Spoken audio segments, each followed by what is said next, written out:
नमस्कार दोस्तों, सुभाष की बात में आपका स्वागत है। पिछले दिनों मैं ऑस्ट्रेलिया प्रवास पे था, तो मैं वहाँ टीवी पे डिबेट सुन रहा था कि व्हाट इज़ ए वुमेन। तो फिर मैंने उसको समझने की कोशिश की कि भाई व्हाट इज़ ए वुमेन। और वहाँ लोग पूछ रहे हैं, फ्रांस के राष्ट्रपति से भी किसी एंकर ने पूछा कि व्हाट इज़ ए वुमेन। दरअसल ये बात ये हुई कि वहाँ पर बहुत सारे लोग ये मानते हैं कि जो लिंग का निर्धारण है वो जन्म से नहीं होता है, वो व्यक्ति के स्वभाव से होता है, उसके भीतर के हार्मोन से होता है। व्यक्ति भलाई पुरुष के रूप में या स्त्री के रूप में, जिसको हम कहते हैं कि पुल्लिंग या स्त्रीलिंग, वो पैदा होता है, पर धीरे धीरे उसमें तब्दीली आती है और वो अपने लिंग का निर्धारण जो लिख सकता है कि वो मैं स्त्री हूँ, भले वो पुरुष के रूप में पैदा हुआ है, या स्त्री जो है वो पुरुष लिख सकती है। और ये वहाँ बहुत लगातार हो रहा है। और ये केवल ऑस्ट्रेलिया नहीं, बहुत सारे यूरोपीय देशों में समलैंगिक विवाह को भी मान्यता दी गई है। वहाँ पर जो है LGBT समुदाय जो है वो बहुत पावर के साथ समाज में रहता है और इसको छिपाता नहीं है। हमारे देश में इस समय सुप्रीम कोर्ट में बहस चल रही है। समलैंगिक विवाह को कानूनी मान्यता देने वाली याचिकाओं पर सुप्रीम कोर्ट में लगातार सुनवाई हुई है। मुख्य न्यायाधीश DY चंचूड़ की अध्यक्षता वाली पीठ ने इन याचिकाओं पर सुनवाई कर रही है। सुनवाई के दौरान वरिष्ठ वकील कपिल सिब्बल ने कहा कि इस मामले में सरकार का पक्ष सुना जाना चाहिए। सॉलिसिटर जनरल जो तुषार मेहता हैं, उन्होंने कोर्ट को अवगत कराया कि केंद्र ने इस मामले में याचिका दायर कर कोर्ट से इस मामले की विचारणीयता पर जो है आपत्ति जताई है। समलैंगिकता विवाह को कानूनी मान्यता देने की मांग को लेकर सुप्रीम कोर्ट में दर्जन भर से ज़्यादा याचिकाएं दायर हुई हैं, जिन पर सुप्रीम कोर्ट में सुनवाई हो रही है। हालांकि सोमवार को केंद्र सरकार ने सुप्रीम कोर्ट में आवेदन देकर कहा कि शादी एक सामाजिक संस्था है और इस पर किसी नए अधिकार के सृजन या संबंध को मान्यता देने का अधिकार विधायिका के पास नहीं है और न्यायपालिका के अधिकार क्षेत्र में यह नहीं है।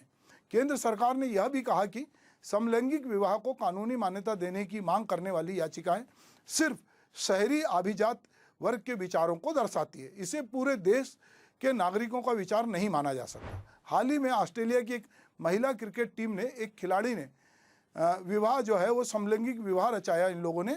इसको लेकर भारत के कई जाने माने लोगों ने बहुत ही इन्हें सोशल मीडिया पे बधाई दी। एक तरफ ये मामला कई विवादों में है, वहीं इस समलैंगिक संबंध अब सार्वजनिक तौर पर बहुतेरे नजर आने लगे हैं। विदेशों में तो इसे कोई, मैंने जैसा कहा कि इसे कोई बहुत बुरा नहीं मानता और कहते हैं, वहाँ हस्बैंड वाइफ नहीं कहते, वहाँ पार्टनर कहते हैं कि हमारा पार्टनर। वो पार्टनर दो व्यक्ति भी हो सकते हैं, दो स्त्रियां भी हो सकती, एक दूसरे के साथ वो पार्टनर है। अब यहाँ पर चूंकि समलैंगिक कानून के जरिए कह रहे हैं कि इसके विवाह को मान्यता दो और इस पर याचिका है, तो भले ही इस पर कानूनी चर्चा हो रही है, लेकिन समाज में बहुत से लोग जो अपने संबंधों को स्वीकार कर रहे हैं। हालांकि इस तरह के संबंधों को सामाजिक धार्मिक पक्ष बहुत अलग अलग है। साल 2001 में नीदरलैंड दुनिया का पहला देश बना जिसने समलैंगिक विवाह को कानूनी मान्यता दी।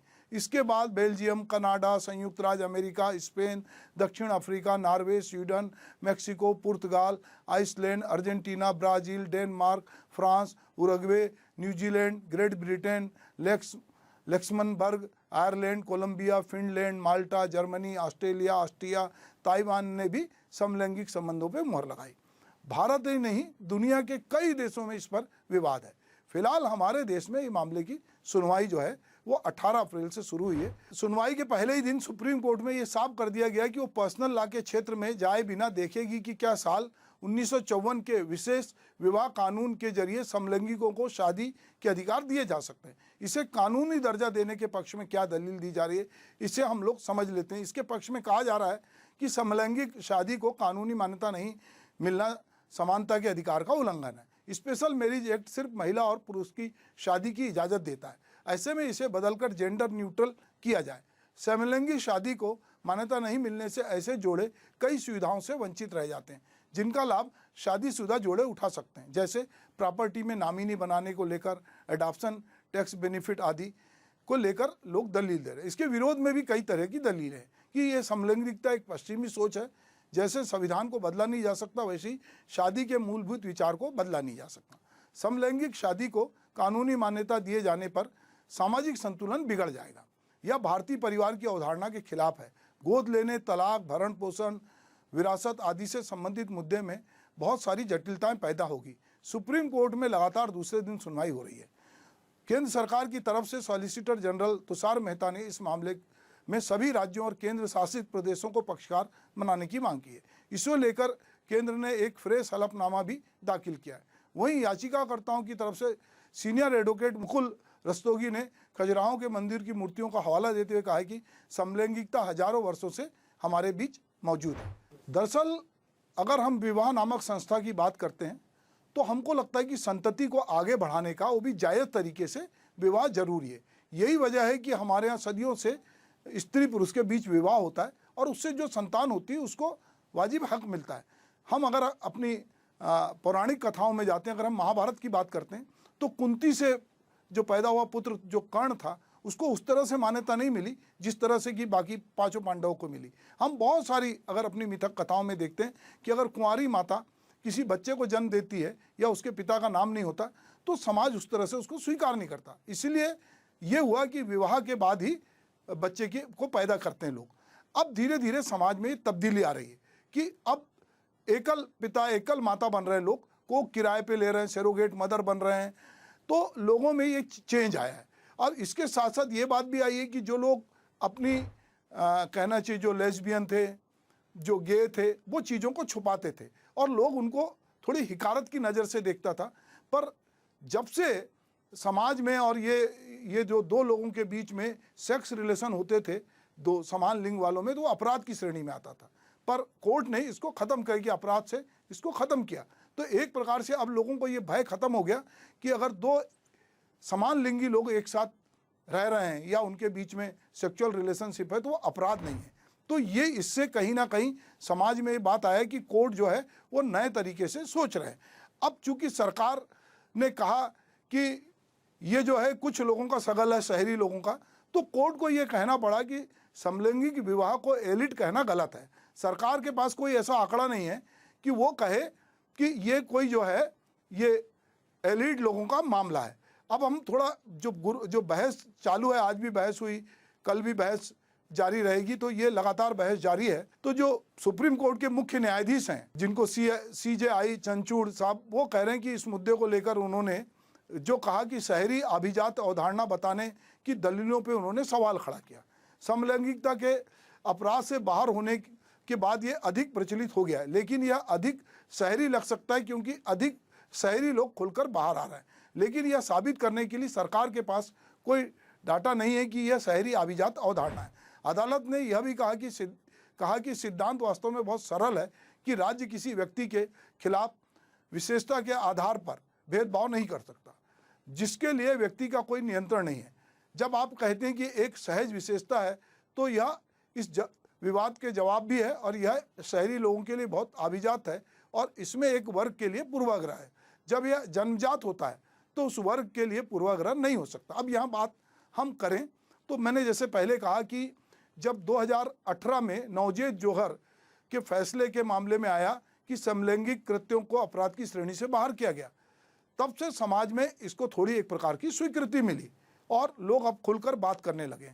जो शहरों में बच्चे रहते हैं, साथ में रहते हैं, लड़के लड़कियां या दो लड़कियां साथ में रहती है, हॉस्टल में रहते हैं, तो कई बार समलैंगिक संबंध सहज बन जाते हैं और उनकी ज़रूरतों के हिसाब से या उनका मन मिलता है या उनको लगता है कि एक स्त्री जो है उसके भीतर पुरुष है और एक पुरुष के भीतर स्त्री है, तो एक दूसरे के प्रति आकर्षित होते हैं और उनमें हार्मोन्स में भी चेंज आता है, उनके भीतर से भी बहुत सारी चीज़ें बदलती है और वो एक अलग तरह से आचरण करने लगते हैं जो समाज में पहले स्वीकार नहीं था। पर अब हम देख रहे हैं कि सरकार धीरे धीरे सरकारें अपनी सोच बदल रही हैं। अभी हम देखते हैं कि थर्ड जेंडर को सरकारी नौकरियां मिलने लगी हैं, उसकी स्वीकृति मिली, वरना थर्ड जेंडर को भी बहुत ख़राब नज़रों से देखा जाता। समलैंगिकता को तो खैर हमारे समाज में स्वीकार नहीं किया जाता, पर बहुत सारी फिल्में इस पर बन रही है। जैसा मैंने आपको पहले बताया कि बहुत सारे देशों में इस तरह के विवाह को स्वीकृति है, पर इससे भी आगे अब बहस जा चुकी है कि व्हाट इज़ ए वुमेन।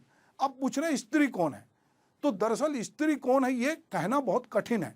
दरअसल स्त्री के लेकर अगर हम प्रेमचंद की उपन्यास गोदान की बात करें तो स्त्री के लिए कहा गया है कि जिसमें दया, ममता, करुणा ये सारे गुण होते हैं वो स्त्री है, और पुरुष में प्रतिस्पर्धा होती है, बलशाली होता है, ये सब बातें हुई है।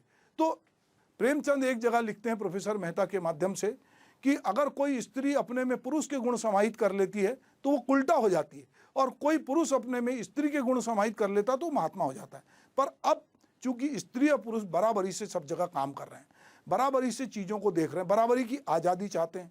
अब कामकाजी स्त्रियां घर में जाकर उसी तरह से अपने पति से काम की अपेक्षा करती हैं जैसे कि वो करती हैं। अब विदेशों में तो जहाँ पर कि श्रम बहुत महंगा है, वहाँ पर दोनों की मजबूरी है कि दोनों एक साथ काम करते हैं। और कई जगह हम देखते हैं कि लोग लिव इन रिलेशनशिप में भी इसलिए रहते हैं कि उसका एक बड़ा कारण ये होता है कि उनके पास आर्थिक आधार उतना मजबूत नहीं होता कि वो कहीं पर बड़े मकान किराए पे लें, या उनको लगता है कि हमको सुरक्षा के लिए साथी चाहिए, हमको यहाँ वहाँ ले जाने के लिए साथी चाहिए। तो बहुत जगह ये चीज़ें स्वीकार हो रही है और माता पिता ये जानते हुए भी चुप रहते हैं कि हमारे बच्चे लिव इन रिलेशनशिप में हो रहे हैं। तो समाज बदल रहा है, और समाज बदल रहा है तो न्यायालय भी बहुत से फैसले इस तरह के दे रहा है। लिव इन रिलेशनशिप को लेकर भी कोर्ट के फैसले आए और उसने होने वाले बच्चे को भी एक जायज़ बच्चे की तरह हक मिल रहा है। तो धीरे धीरे कोर्ट का नज़रिया बदल रहा है, तरह की दलील हो रही है।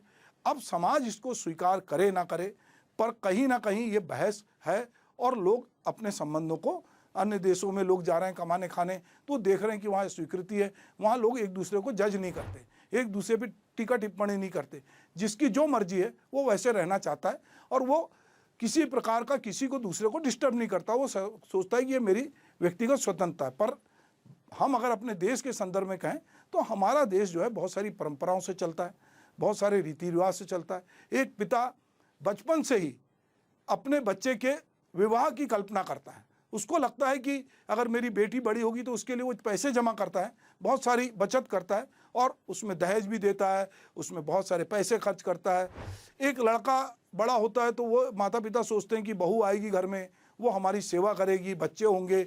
और हमारे यहाँ इस तरह की धारणा है कि अगर हमारा अंतिम संस्कार होता है तो हमारे अभी धीरे धीरे धारणा खत्म हो रही है कि कपाल क्रिया हमारा लड़का करेगा। तो ये हमारे समाज में लड़के लड़की को भी लेकर भेद है। तो थर्ड जेंडर की बात ही अलग थी, अब इससे भी बहुत आगे समाज जा रहा है, जो कह रहा है कि हम समलैंगिक विवाह की हमको अनुमति दो। तो कहीं ना कहीं सरकार भी इसके पक्ष में नहीं है, समाज का एक बड़ा तबका भी इसके पक्ष में नहीं है, पर कोर्ट में सुनवाई जारी है। और ये सुनवाई से, चूँकि हम अब ग्लोबल विलेज जैसी जगह में रहते हैं, पूरी टेक्नोलॉजी ने दुनिया को एक कर दिया है, तो लोग दुनिया में भी इस तरह के जोड़ों को देख रहे हैं। तो लोगों को लगता है कि जब बाकी दुनिया में ये हो रहा है तो हमारे यहाँ क्यों नहीं हो सकता। तो अब धीरे धीरे एक नई तरह की सोच की बात हो रही है। हम देखते हैं कि कोर्ट इसमें क्या फैसला लेता है। सुप्रीम कोर्ट में बहस जारी है, सरकार कहती है कि आपका क्षेत्र नहीं है, सुप्रीम कोर्ट कहता है कि नहीं, हम इस पर बातचीत करेंगे, बाद में हम सरकार का पक्ष सुनेंगे। तो अब सवाल आगे बढ़ते जाएंगे, और ये समाज स्त्री पुरुष से आगे बढ़कर थर्ड जेंडर पे गया है। विवाह की अवधारणा को लोग खारिज कर रहे हैं, एकल लोग रहना पसंद कर रहे हैं, एकल बच्चे कर रहे हैं। माँ अपना नाम लिखा रहे हैं पिता की जगह, कह रहे हैं कि अब इसकी अनुमति भी मिल गई है कि बच्चा में अगर अपनी माँ का नाम लिखाना चाहता है तो उसकी माँ के से वो आइडेंटिटी होगी। तो धीरे धीरे समाज में बहुत सारी तब्दीली आ रही, पर ये तब्दीली को किस तरह से हम स्वीकार करेंगे, क्योंकि हम बहुत ही संस्कारों के साथ रहते हैं, बहुत सारी चीज़ों में हम पर्दा करते हैं, बहुत सारी चीज़ों को हम उस तरह से नहीं स्वीकारते जैसा कि पश्चिम स्वीकारता है। तो देखते हैं कि आने वाले दिन में सुप्रीम कोर्ट इस पर क्या फैसला करता है। नमस्कार।